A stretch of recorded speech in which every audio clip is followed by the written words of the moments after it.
Hindi lahat ng mahirap na babae na nakapangasawa ng mayaman ay pera lang ang habol. Pero may mga babae talaga na ito ang habol sa isang lalaki. Ikaw, may kilala ka ba na inasawa lang ang lalaki nang dahil sa pera? Kung ganon, mga kawanatels, tunghayan niyo po ang istoryang ito na tiyak ay kapupulutan niyo ng aral. Ang malamig na hangin ng gabi ay dumadampi sa salamin ng bintana ng penthouse ni Marcelo.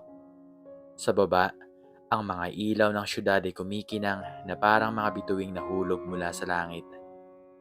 Isang larawan ng yaman at kapangyarihan na matagal ng pag-aari ni Marcelo.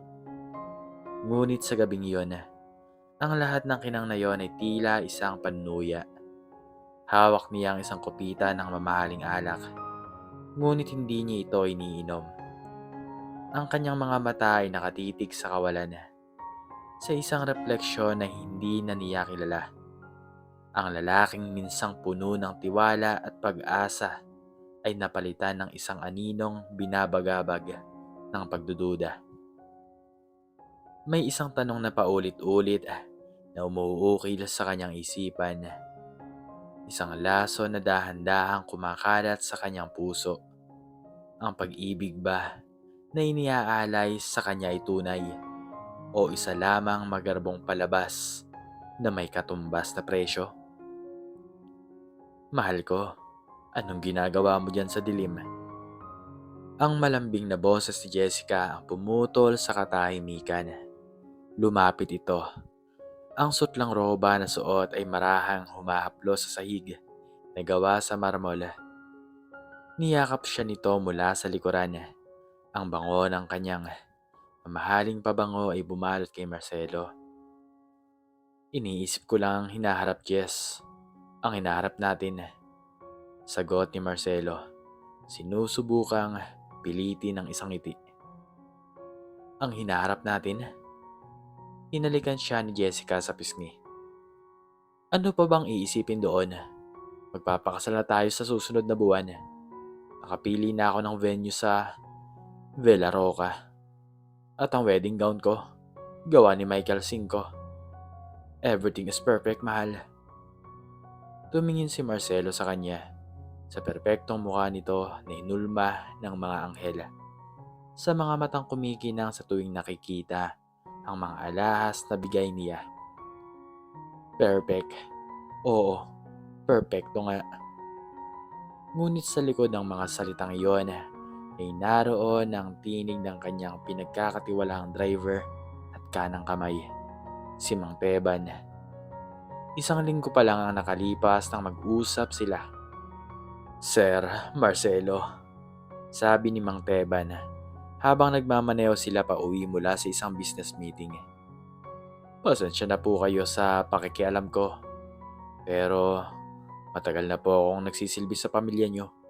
Mula pa sa ama nyo, itinuring nyo na rin po akong parang pangalawang ama. Ano yun, Mang Teban? Magsalita ka ng diretsyo, sagot ni Marcelo, pagod mula sa maghapong negosasyon. Tungkol po kay Ma'am Jessica, nag-aalalang sabi ng matanda. Sigurado na po ba talaga kayo sa kanya? Kumunot ang noo ni Marcelo. Anong ibig mong sabihin? Masaya kami, mahal niya ako. Umiling si Mang Teban, ang mga mata ay nakatuon sa daan. Mahal niya po kayo? O mahal niya ang buhay na ibinibigay niyo, sir? Magkaiba po yun. Nakita ko na po ang maraming katulad niya sa mga nakaraang amo ko. Kapag ang tubig ay nasa itaas, lahat sila ay gustong maligo. Pero kapag natuyo ang balon, sila ang unang aalis para maghanap ng ibang mapagkukunan. Ang mga salita ni Mang Teban ay tumarak sa isip ni Marcelo.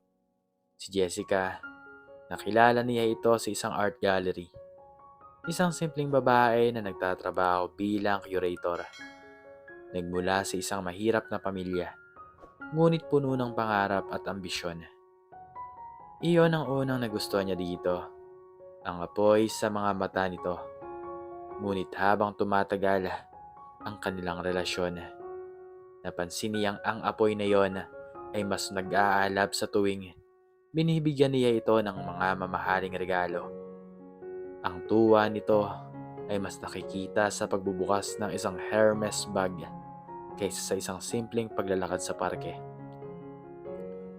Bakit mo naman nasabi yan, Mang Teban? May nakita ka ba? Tanong ni Marcelo. Ang tono ay nagbabadya ng panganib. Wala po, sir. Isang pakiramdam lang ng isang matandang maraming nakita. Kung gusto niyo pong malaman ang katotohanan, may isang paraan. Subukan niyo po ang tibay ng ugat. Buhusan niyo ng mainit na tubig. Tingnan natin kung malalanta o mas lalong kakapit. Ang ideyang yon, isang pagsubok, ay tila isang kabaliwan noong una. Isang panloloko sa babaeng pakakasalan niya. Ngunit habang lumilipas ang mga araw, ang pagdududa ay lumalaki na parang isang tumora sa kanyang dibdib. Kailangan niyang malaman. Kailangan niyang tiyakin bago niya ibigay ang kanyang buong buhay at apelyido.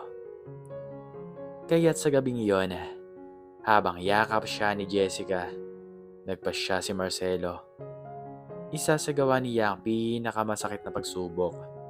Babasagin niya ang sarili niyang mundo para makita kung sino ang mananatili upang tulungan siyang putulin ang mga piraso. Makalipas ang 3 araw, inayos si Marcelo ang lahat. Kinausap niya ang kanyang mga abogado, ang kanyang accountant.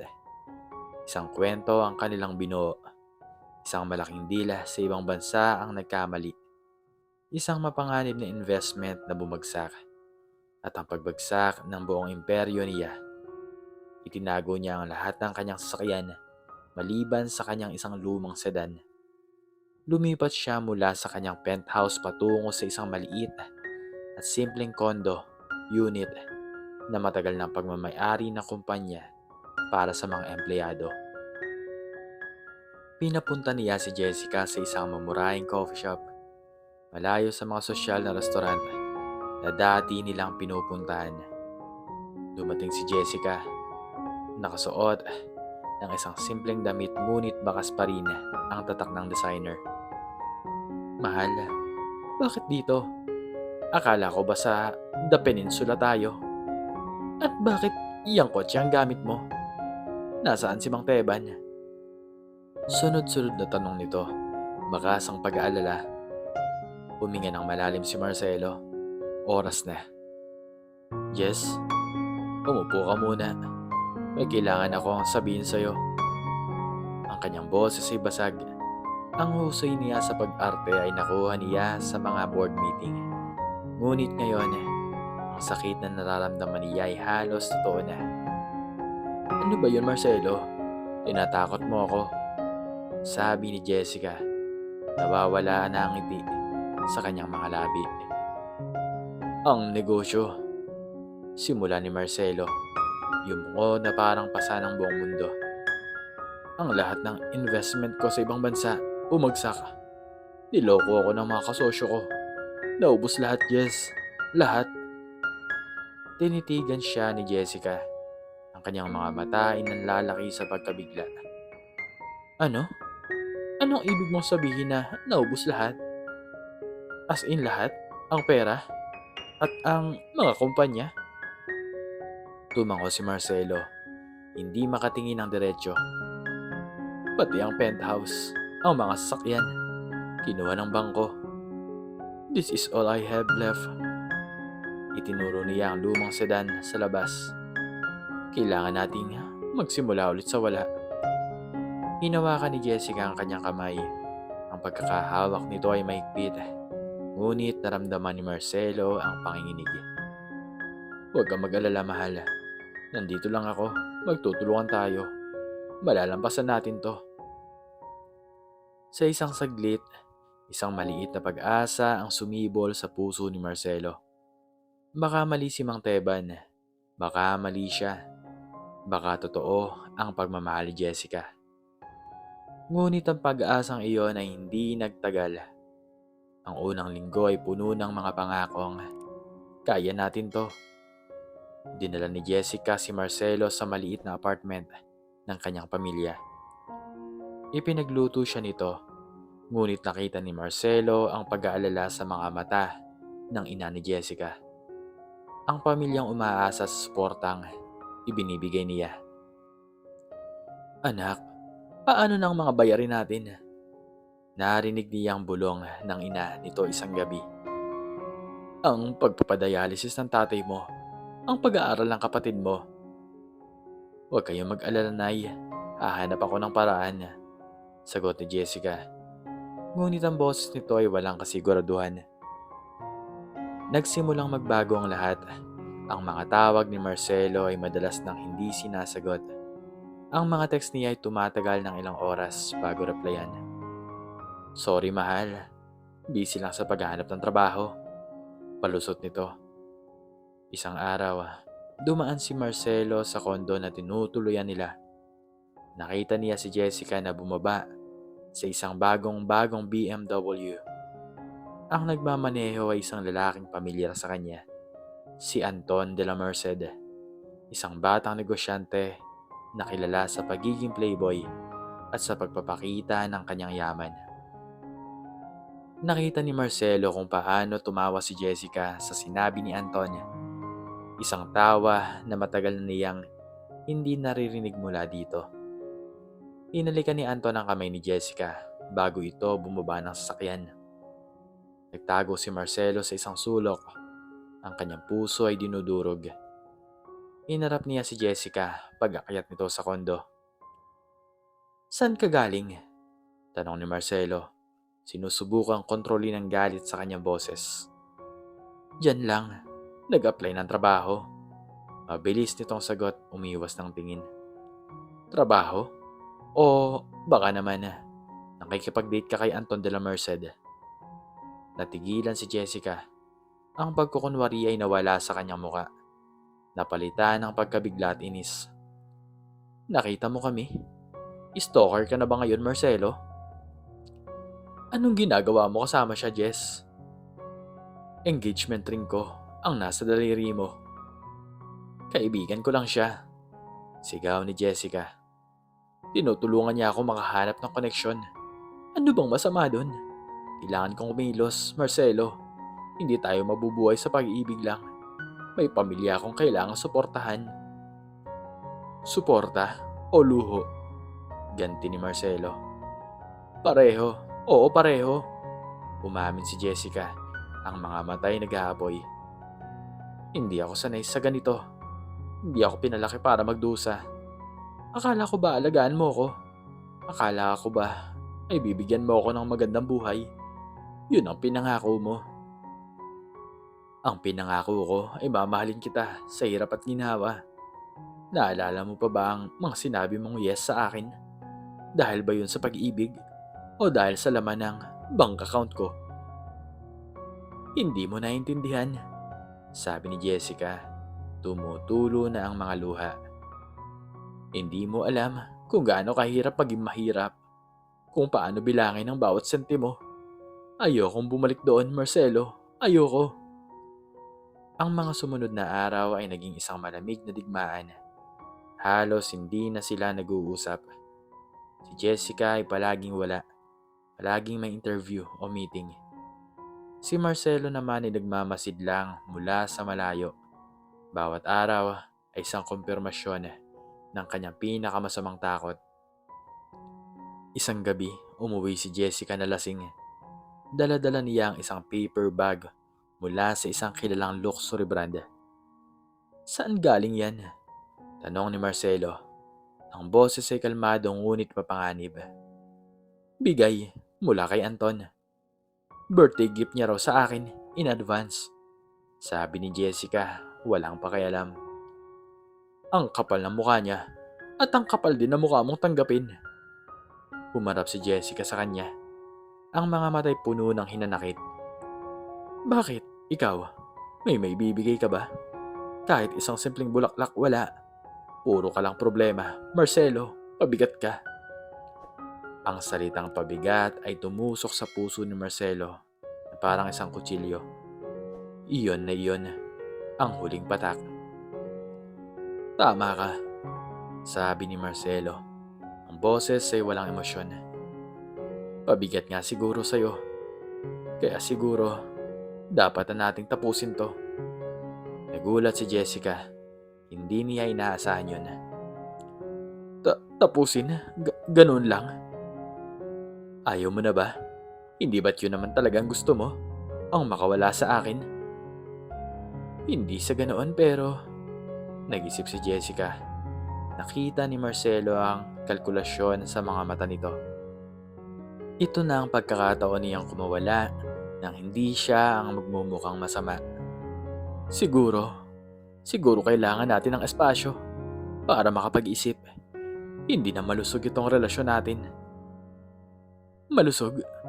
Isang mapait na tawa ang kumawala kay Marcelo. Kailan pa naging basehan ang kalusugan ng relasyon ang laman ng wallet? Hindi sumagot si Jessica. Kinuha niya ang kanyang mga gamit at walang lingon-likod na umalis. Pagkasara ng pinto, napaupo si Marcelo sa sahig. Ang sakit ay totoo, kahit na isang pagsubok lamang ang lahat. Ang katotohanang lumabas ay masakit pa rin. Minahal niya ang babaeng yon o ang ideya ng babaeng yon. At ang katotohanan ay sinampal siya sa muka. Hindi siya minahal, kundi ang kanyang pera.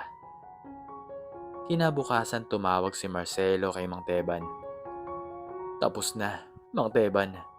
Tama po kayo, sabi niya. Ang boses ay pagod. Narinig niya ang pagbuntong hininga sa kabilang linya. Nalulungkot po ako para sa inyo, sir. Pero mas mabuti na pong malaman nyo ngayon kaysa huli na po ang lahat. May huling hiling ako, Mang Teban. Ihanda mo ang lahat. Ang penthouse, ang mga sasakyan. Tawagan mo ang caterer. Magpapaparty ako. Isang engrandeng pagtatapos. Makalipas ang isang linggo, nakatanggap si Jessica ng isang imbitasyon. Galing ito kay Marcelo. Isang simpleng card na nagsasabing, Jessica, alam kong marami tayong hindi na pag-usapan. Gusto ko mag-usap tayo ng maayos sa huling pagkakataon. Magkita tayo sa dati nating paboritong restaurant. Laloon, 7 p.m. this Saturday. I have something to give you. Marcelo. Nag-isip si Jessica. Ano kaya ang ibibigay ni Marcelo? Baka isang huling pamana o baka naman nakahanap na ito ng paraan para makabangon. Ikwinento niya ito kay Anton. Puntahan mo, sabi ni Anton habang nakaupo sila sa isang mamahaling lunch. Para magkaroon na kayo ng closure. Para masabi mo na rin na tayo na. I'll pick you up after. We'll celebrate. Dumating si Jessica sa laloon. Suot ang isang bagong damit na bigay ni Anton. Inaasahan niyang makikita si Marcelo na nag-iisa sa isang maliit na mesa. Mukhang kaawa-awa. Ngunit pagpasok niya, sinalubong siya ng manager ng restaurant. Good evening, Ma'am Jessica. This way, please. Dinala siya hindi sa main dining area, kundi sa isang pribadong silid sa itaas. Pagbukas ng pinto, bumungad sa kanya ang isang eksenang hindi niya inaasahan. Ang silid ay napuno ng mga bulaklak, ang paborito niyang mga puting rosas. May isang banda na tumutugtog ng malamyos na musika. At sa gitna ng lahat, nakatayo si Marcelo. Hindi ang Marcelo na gusgusin at mukhang problemado. Nakatayo doon ang Marcelo na una niyang nakilala. Nakasuot ng isang mamahaling suit. Ang kanyang buhok ay maayos na nakaslick back. At ang kanyang mga mata ay kumikinang, ngunit hindi sa pag-ibig, kundi sa isang malamig at matalim na liwanag. Sa tabi niya ay nakatayo si Mang Teban, nakasuot ang formal na uniforme. Marcelo, anong ibig sabihin nito? Nalilitong tanong ni Jessica. Umupo ka, Jessica. sabi ni Marcelo. Ang boses ay kalmado. Iginaya siya nito sa isang silyang nakahanda. Hindi ko maintindihan. Saan mo nakuha ang perang ito? Pera? Ang pera ay hindi kailanman nawala, Jessica. Nandiyan lang yun palagi. Nagtatago, nagmamasid. Ngumiti si Marcelo, isang ngiting hindi umabot sa kanyang mga mata. Dahan-dahang nag-sink kay Jessica ang lahat. Ang biglaang pagbabago sa itsura ni Marcelo, ang marangyang setup, ang kanyang mukha ay namutla. Ano? Anong sinasabi mo? Sabi mo na ubos lahat. Sinabi ko yon, oo. Pag-amin ni Marcelo. Dahil gusto ko malaman. Gusto kong makita kung ang babaeng pakakasalan ko ay mananatili sa tabi ko sa hirap, hindi lang sa ginhawa. Tumayo si Marcelo at lumakad paikot sa mesa. Naaalala mo ba ang mga pangako mo? Nandito lang ako. Magtutulungan tayo. Lahat ng iyon ay nawala. Kasabay ng pagkawala ng aking platinum credit card. Sinubukan mo ako? Niloko mo ako? Nanginginig na tanong ni Jessica. Ikaw ang sumagot niyan, Jessica. Ganti ni Marcelo. Sino ba talaga ng loko? Ako ba na sumubok sa katapatan mo? O ikaw na sa unang sign pa lang ng problema ay naghanap na agad ng ibang sanga na makakapitan? Hindi totoo yan. Mahal kita. Sigaw ni Jessica. Nagsisimula ng magpanik. Mahal? Ang pagmamahal ba ay sinusukat sa presyo ng damit na bigay ni Anton? Sa kinang ng BMW na sinasakyan mo? Sabihin mo nga sa akin, Jessica. Habang hinahalikan niya ang kamay mo, iniisip mo ba ako? O iniisip mo ang susunod na shopping trip niyo? Namula si Jessica. Ang bawat salita ni Marcelo ay isang sampal. At ang sabi mo, pabigat ako. Pagpapatuloy ni Marcelo. Ang boses ay bumaba na parang isang bulong. Ang sakit noon, alam mo ba? Dahil sa lahat ng ibinibigay ko sa'yo, sa lahat ng sakripisyo ko, ang tingin mo pala sa akin ay isang investment. At nang bumagsak ang stocks, nag-cash out ka kagad. Lumapit si Marcelo sa kanya. Inilabas niya mula sa kanyang bulsa ang isang maliit na kahon. Hindi ang engagement ring. Binuksan niya ito. Sa loob ay naroon ang susi ng isang lumang Toyota. Ang susing ibinigay niya kay Jessica para sa kanilang sasakyan noong naghihirap sila. You said, you have something for me. Bulong ni Jessica. Isang hibla ng desperadong pag-asa ang naroon pa rin. Oo, sabi ni Marcelo. Ito, inilagay niya ang susi sa mesa. Ito ang alaala ng pagmamahal mo. Isang pagmamahal na kasing halaga lang ng sakyang to. Mura, madaling palitan, at madaling iwanan kapag nasira. Pagkatapos ay kinuha niya ang baso ng champagne sa mesa. Itinaas niya ito. Isang pagpupugay, Jessica, para sa pinakamahusay na pagganap na napanood ko. Napaniwala mo ako kahit sa sandaling panahon. Ngunit tulad ng lahat ng palabas, kailangan din itong matapos. Biglang bumukas ang pinto ng pribadong silid. Pumasok si Anton de la Merced. May ngiti sa labi. Babe, are you ready to? Natigilan si Anton nang makita si Marcelo. Ang buong setup, ang ngiti niya ay nawala. Anton, sigaw ni Jessica. Tila nakakita ng isang tagapagligtas. Ngumiti si Marcelo kay Anton. De la Merced, tamang-tama ang dating mo. Alika, samahan mo kami. Ipinagdiriwang namin ang pagtatapos ng isang kontrata. Tiningnan ni Anton si Jessica. Pagkatapos ay si Marcelo. Nakita niyang yaman, ang kapangyarihan na bumalik kay Marcelo. Agad niyang naintindihan ang sitwasyon. Isa siyang negosyante. Alam niya kung kailan dapat bumitaw sa isang masamang investment. Pasensya na pre, sabi ni Anton kay Marcelo. Tila hindi kilala si Jessica. Mukhang nagkamali ako ng kwarto. At mabilis itong tumalikod at umalis. Iniwan si Jessica na nakanganga sa gitna ng silid. Ang huling pag-asa ni Jessica ay nawala. Iniwan siya ng parehong lalaki sa loob lamang ng ilang minuto. Naiwan siyang mag-isa kasama si Marcelo. Ang kanyang mga luha ay nagsimulang bumuhos. Hindi dahil sa pag-iibig, kundi dahil sa kahihiyan at sa nawalang pagkakataon. Marcelo, please, patawarin mo ako. Pagmamakaawa niya. Nagkamali ako. Bigyan mo ako ng isa pang pagkakataon. Mahal talaga kita. Umiling si Marcelo. Ang sakit sa kanyang mga mata ay napalitan ng awa. Awa para sa babaeng nasa harapan niya na handang ibenta ang sarili para sa karangyaan niya. Huli na, Jessica. Hindi mo ako minahal. Minahal mo ang lifestyle. At ang lifestyle na yon, hindi ka kasama doon. Sabi mo ayaw mong bumalik sa hirap. Well, di ka naman babalik doon. Mananatili ka sa kung saan ka talaga nababagay. Sa gitna, kung saan ang lahat ay may presyo. Pati na ang puso. Kinuha niya ang engagement ring mula sa kanyang daliri. Dahan-dahan niya itong inilagay sa mesa.